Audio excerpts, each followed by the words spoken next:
Hello guys, for today's video, tara samahan niyo naman ako mag-ipon ng ating tubig guys. At ito na nga, let's go!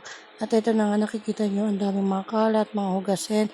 Then, naghihintay din naman ako ng tubig kasi 3 AM na yun, wala pa. Siyempre, malapit na maghihintay tayo. At 3:30 siguro magkakaroon na din ng tubig. At ito na nga guys, tingnan niyo ang ating mga hugasin. Ayan. Maghuhugas lang ako guys. Then, baka mamaya may tubig na rin. Ayan, tamang hugas na ang inyong badeng. At ayan na nga. Diba guys? Sipag lang. At syempre wala kasing pasok. Kaya tayo ang magsisilbing tagapaghugas. Ayan na nga guys. Maghuhugas na din ako ng ating bigas. Kasi syempre maaga papasok ang aking mga junakis.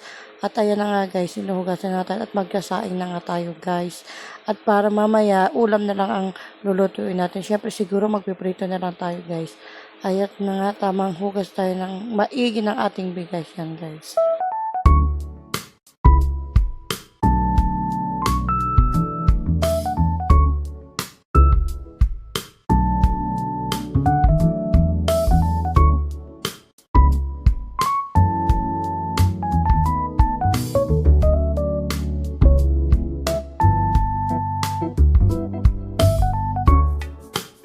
At syempre mga mami, hindi natin pwedeng hindi lagyan yan ng suka. Syempre alam niyo ng mga mami kung bakit natin nilalagyan ng suka ang ating lulutuin kanin. Ayan na guys. Syempre tatakpan na natin at isasarang na nga natin sa ating mahiwagang lutuan. Ayan na guys.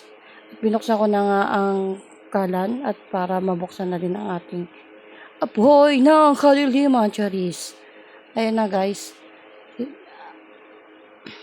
Habang sinasala ko nga ang ating kanin, syempre nagsalang na din ako dyan ng mainit na tubig. Hindi ko na din guys pinakita at dali-dali na nga ako nag-ipon na tubig at nagkaroon na nga dyan ng tubig. Ayan na guys, pinasindihan na natin.